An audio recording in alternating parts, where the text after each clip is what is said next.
What's up, y'all? Jared Sandler here for today's spring training update. We haven't had any conversations yet with the manager or anyone, and the game hasn't taken place. So this is not necessarily anything that's going to be pertinent specific to today. I wanted to bring up one thing that's just a general baseball talking point about one idea to maybe improve pace of play, and I think the side benefit would be to eliminate sign stealing ability, although I'm sure there's always going to be a way. But that's to get rid of catchers giving the pitcher signs. So no more stuff like that. There's thought that there's technology that will allow the catchers to have some sort of a remote essentially on their wrist, like a wristband, and they press a button, and that button triggers like some sort of a buzzing effect to some device that the pitcher has. And if it buzzes twice, it's this. If it buzzes three times, it's this, and whatnot. This was in a Tom Verducci article. I will say, I grew up playing baseball where you got on second base and you try to pick up signs, right? But it's one of those things where you're going to have people say, well, that's just a part of the game. But it's a part of the game that doesn't need to be a part of the game. I don't know if this buzzing thing is going to work necessarily, but I'm very open and intrigued by the possibility of something taking place of just giving signs.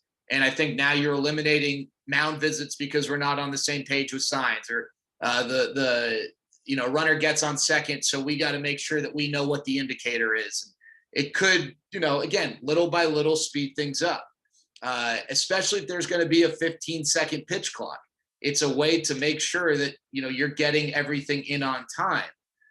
So those are some of the things that baseball is considering. And remember, there's not one big fix, right? You might think, well, that's silly. It's only going to take, 3 seconds per hitter, 4 seconds. That adds up. Think about it. You got, I'm going to do the math here. Let's say you have 60 plate, oh no, probably more than that. Let's say you have 40 plate appearances per side, 80 times 4. That's 5 minutes. You're shaving about 5 minutes per game. You get 5 minutes here. You get 7 minutes, with these 3 rules. And then that's helping. That's trimming the fat, right? You don't need the meat. You don't need to get rid of the meat. That's the stuff that people come for. It's the fat, getting the fat off the bone. All right, let's talk about the draft quickly. I gave a little intro to the draft yesterday. I'm going to chat with Carlos Colazzo, who covers the draft and has great insight on Jordan Lawler and Kumar Rocker and Jack Leiter. So Carlos Colazzo will join us or join me later this week. I'm excited to share that conversation with you. One thing that I think is important to remember here: none of the success that these guys are having guarantees anything. It predicts a lot and it projects very well. But I don't want people to look and say, hey, Kumar Rocker had the better year, he's the better player. Or Jack Leiter had the better year, he's the whatever. When I was at USC, UCLA had 2 guys who were pretty good pitchers, Trevor Bauer and Garrett Cole. Trevor Bauer, if you look at the numbers, was a way better college pitcher. Garrett Cole was a guy who threw really hard and was still figuring things out. While both guys are really good, and I know Trevor Bauer's won a Cy Young and Garrett Cole hasn't, although Trevor's was in a shortened season and Garrett's had some amazing years. I think it's safe to say Garrett Cole's probably been the better pitcher so far. Either way, Trevor Bauer was a tougher matchup. I know for us, when I was at USC, he was tougher for us than Garrett Cole was. Not to take anything away from Garrett Cole, but guys still have time to develop. They're not finished products. A little bit about Kumar Rocker and Jack Leiter, and Carlos will be able to provide more information. Jack Leiter is not doesn't have as big of a build as Kumar Rocker. Kumar Rocker's got like a CC Sabathia type size to him, type build. Jack Leiter's a little more slided frame. Jack Leiter's probably got a more depth with his arsenal, whereas Kumar Rocker's fastball slider, and it's just a matter, can he develop that third pitch and can he maintain consistency with the fastball in terms of commanding it? whereas Jack Leiter has, some people say pitchability, maybe a little bit more there. They're both really good. You're going to hear, just remember this, because this is what you need to do when you're analyzing players. You're going to hear people give reasons why one is better than the other. You're going to hear people say, well, this guy doesn't do this as well or that as well.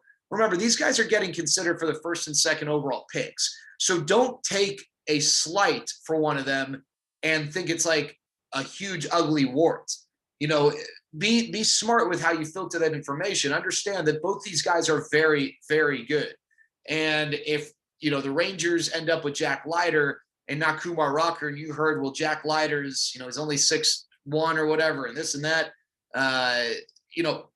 hey, no, there's not one mold for these great pitchers, right?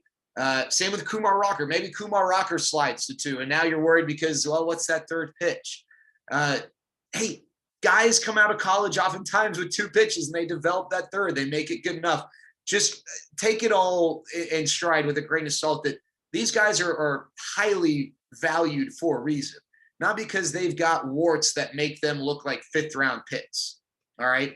And then with Jordan Lawler, again, it's tough to evaluate a high school position player because of the competition, but he, by a lot of people's accounts, could be the best player in this draft.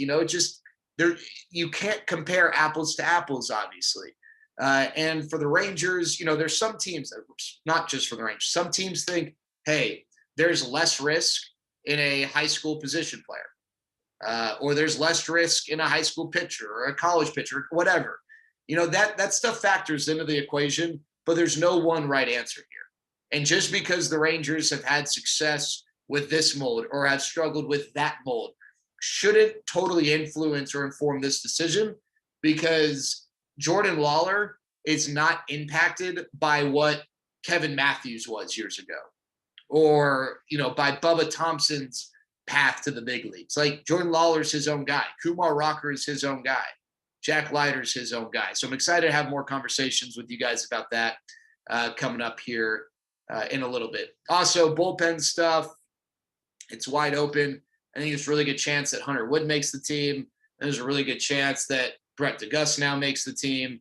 And I'm also really intrigued by this guy, Luis Ortiz. Speaking of former first-round picks, the Rangers took Luis Ortiz, I think, back in, 2015? The 2015 draft, maybe, if I'm not mistaken. And it just hasn't worked out for him. They took him as a starter in the first round. He's kind of changed things up. He's now, I think, seen more as a reliever. Luis Ortiz has looked really good. It's going to be really interesting to see what the Rangers do with him. And I imagine he's going to be a big leaguer with the Rangers this year as a reliever. I'm excited to see how he does. There you go. That's our Rangers update. Take care, everyone.